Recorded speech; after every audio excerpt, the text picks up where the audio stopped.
You are listening to the Spactastic Mysteries podcast. We are continuing Anna Gale Lyne's second novel in the Jaguar and Peacock series, Without Clearance. Colonel Jessa Masters, a fearless and seasoned federal agent for the Intergalactic Intelligence Bureau, IIB, commands the SpaceVessel Liberty with unparalleled precision. Alongside her partner and husband, Nate Masters, a skilled investigator with a sharp intellect, she has faced some of the galaxy's most dangerous criminals. But nothing could prepare them for their next mission, a personal one. When a fellow federal agent is found brutally murdered aboard the Liberty, the crime scene is not just a professional setback, it's a chilling threat that hits too close to home. As Jessa and Nate dig deeper, they uncover clues that suggest this murder is no random act of violence. It's part of a decades-old vendetta, a sinister plot aimed at dismantling Jessa's entire family. Without Clearance is a high-stakes, action-packed space thriller filled with twists, conspiracies, and a powerful tale of love and loyalty in the face of overwhelming danger. This is episode 11, do you understand? If you have not subscribed, do so now, and hit the bell to be notified of new episodes. Nate grabbed me by the waist and hoisted me up to the blinking J6 sign. I reached up, working with the sign until I pried the cover off. Packages of white substances tumbled onto the floor. I retrieved a pair of gloves from my pants pocket. Pulling them on, I knocked the rest of the packages onto the floor from the storage area behind the sign. When I peeked inside, I pulled out several boxes of syringes filled with a yellowish liquid.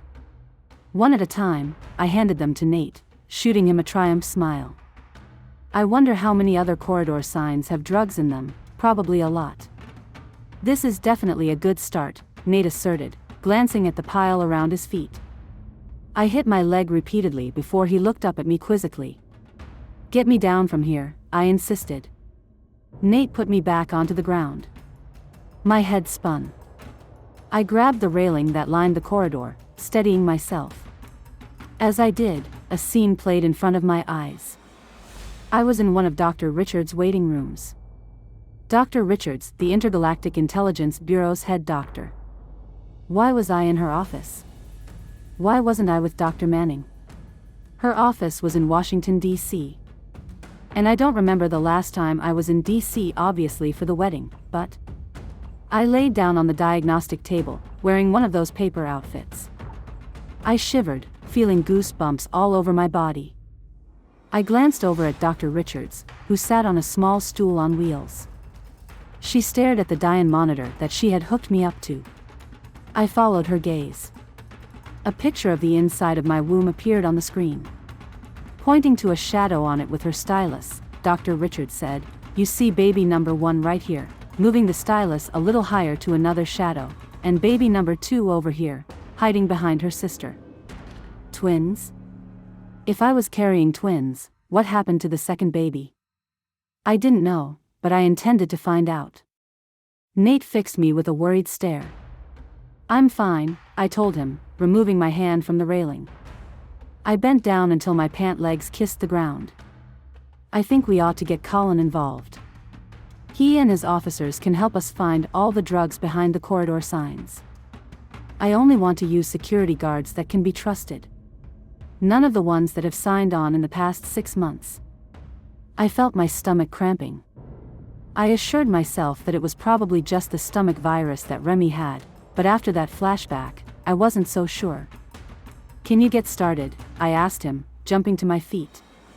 "Why?" "Where are you going?" he required, closing the gap between us. I ran my fingers through my hair. "I have to run an errand. I need to check on something." I cast him an imploring smile. "Please, this is very important. I have got to go." "Okay, but I'm expecting to hear about this later." I embraced him, giving him a long, lingering kiss.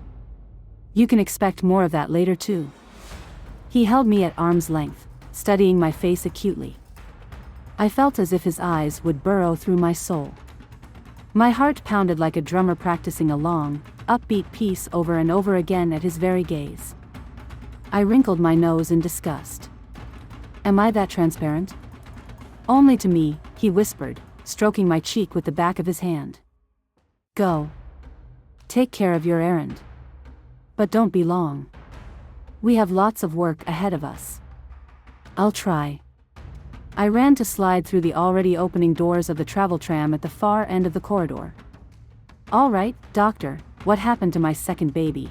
I demanded, hopping onto the diagnostic table in room 2342 per Dr. Manning's instructions. You had a miscarriage. Do you not remember? He asked in a patronizing tone while hooking me up to a Dian monitor. I'll run some tests on your memory. My memory is not the problem, Dr. Manning. In fact, I am gaining it back piece by piece, I continued, despite his tone. And I remember Dr. Richards telling me that I was carrying twins. A gurney wheeled past my room, carrying a man on it that's arms and legs bled. Medics, doctors, and nurses ran alongside the gurney as they transported him to a prep room. Your body most likely carried both babies, Colonel Masters. That would sound logical, except when Lieutenant Colonel Masters asked you whether the baby was a boy or girl. You said that the fetus was a girl, I chided, holding up one finger. Fetus, not fetuses. Would you feel better if I checked? Irritation crept into his voice. I nodded. He sat down on the edge of my bed, pulling the Dian monitor closer to him. He pressed a few buttons. According to your blood work, you are still pregnant. The doctor's eyes widened in alarm. He yelled, still pregnant. How can that be? You had a miscarriage. This machine must be malfunctioning. He touched a few more buttons, calling up a picture of my womb. I could make out the faint outline of a baby, making my heart leap for joy. Although this baby could never replace Abigail, the one we lost, she or he would still be a welcomed addition to our family and loved just the same. Is the baby okay? I felt a bit of cramping earlier. I don't understand it.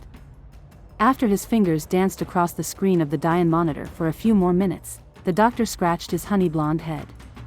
Despite the drug that is in your system, the second fetus is in perfect health. It is quite miraculous. Quite miraculous indeed. I ripped the cord that connected me to the Dian monitor off my hand and bounced off the table. About the cramping. It is normal to experience some cramping during pregnancy, especially after strenuous activity. I would like to see you again in a couple of weeks. With that, he walked away. I called after him, and Dr. Manning would appreciate it if you didn't mention this to Lieutenant Colonel Masters. I would prefer to tell him myself in my own way. The doctor waved his acknowledgement. I waltzed out the door. I wasn't sure if I was going to tell Nate right now. What if this baby didn't survive either? Nate would have to start the grieving process all over again. Eventually, I knew, I would have to tell him, but right now wasn't the time to elevate his hopes about having a baby. On the other hand, if Nate found out I hid this from him, he would feel I betrayed him.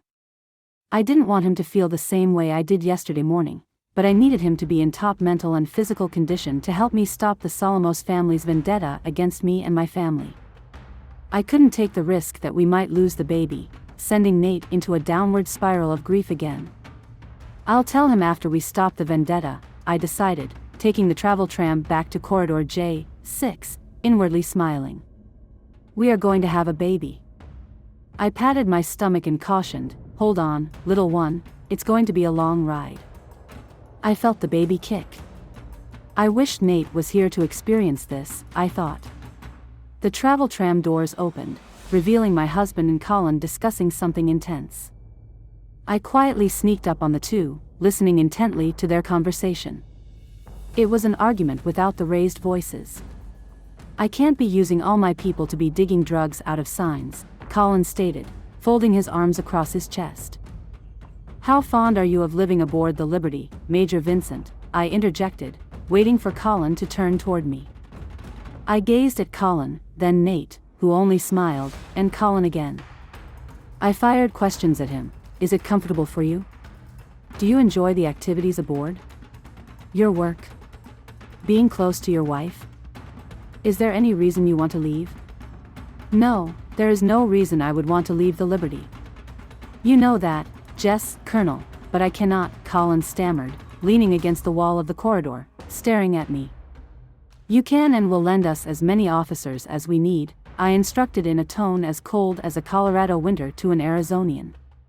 "You have 25 officers," I continued, "we only need 10. That leaves you with 15. I gave him a once-over. A spasm of irritation crossed my face. "If you choose not to cooperate," I said with grave deliberation, "I will call General Graham, and every federal agent within a 5-light-year radius will be en route here, and you, my friend, will be en route to the Providence, the smallest vessel in the fleet, to be their night security guard." I waved off any further questions with a peremptory gesture and insisted, "The choice is yours." "Why are you doing this?" came Colin's response. "Doing what?" "This is the way I treat everyone who doesn't follow my orders or that of my first officer," I told him, smiling brightly. I stooped over and picked up the packets with a gloved hand. "You see, I am more than your sister-in-law when you are aboard the Liberty. I am your superior, but it might very well be your position," I explained, "as my brother-in-law that will get you killed." I stacked the packets one by one against the wall. "It was drugs just like the ones in these packets," I asserted, shaking one of them, "that caused the vendetta against my family, that got my friend Brooklyn Curzon killed as well as my Abby." I put my index and middle fingers on my comlet. "It will take me approximately 2 minutes to get General Graham on the line," I advised him, "and that's all the time you have to think it over." Okay, Colin said, throwing his hands up in frustration. He touched his thumb to the middle of his comlet, speaking into it, "Captain Turner, this is Major Vincent, per the Colonel's orders, please send 10 officers to Corridor J6. All security officers assigned to this detail must have served on the Liberty more than 6 months." "That's an affirmative, Major," the other voice answered. "Captain Turner out." "Thank you, Major Vincent. That will be all for now. We can handle it from here. You can go back to your duties," I dismissed him. Colin skulked off as if he were a kicked dog, downcast, with his bottom lip curling. "You know, he thinks that you don't like him," Nate observed, watching Colin turn the corner. "What I don't like is the way he decides whether he wants to follow orders just because he and I are family." I looked up into Nate's eyes. "I mean, God forbid, if anything were to happen to you or Joey, he and I would no longer be related," I expounded, standing. I folded my arms across my chest and leaned against the wall. "I understand that he's left in the dark about most of our assignments, but I cannot risk him ruining our task. People's lives are at stake, including his." "Listen," he replied, grabbing my shoulders, "I get that. I really do, but Colin doesn't understand where he fits in around here." I shook my head, pinching my eyebrows together. "What's there to understand? He is in charge of SpaceVessel Security Matters robbery, assault and battery, murder unless it involves the IIB. At which time, it reverts to us. It isn't that clear-cut for him, especially since you are utilizing his security officers instead of federal agents," Nate explained, brushing his lips against mine. "I think we should spell it out for him after dinner." He pulled me away from him, gazing deeply into my eyes. "You seem, I don't know, more relaxed since I saw you earlier. Everything go all right with that errand you had to run?" I smiled dreamily. "Oh, everything's wonderful." A faraway look accompanied the smile. I was happy, excited and terrified all at the same time. I still hadn't completely adjusted to the concept of having another baby. There would be an addition to our already growing family. There was going to be a little person running around with Nate and my DNA. Maybe a girl who looked like me. Someone I could be fiercely protective of, who I could help with homework, push on the swings, teach to drive. Or a boy who looked like Nate. I could take him to baseball games, play catch with him and teach him how to defend himself against bullies. Of course, I would teach the child, boy or girl, self-defense, but Joey would have to teach him or her how to cook. Off in my own dream world, I barely noticed when the security guards of every shape, size, race, gender, spilled into the corridor. Finally, I heard Nate call my name. I blinked my eyes several times, focusing once again on the situation at hand. I'm sorry, I began, raking the room with my eyes. The drugs on the floor were found in the J6 sign, pointing up to the small marker. We need you to check the rest of the signs on this vessel, I charged them. Upon observing the guards whisper to one another instead of listening to my instructions, I cleared my throat and waited until all eyes were on me. I ordered, you are to open the signs on your assigned levels, remove the drugs, close the signs and drop the drugs off to Major Vincent, Lieutenant Colonel Masters or myself. Is that understood? Yes, ma'am, they chorused.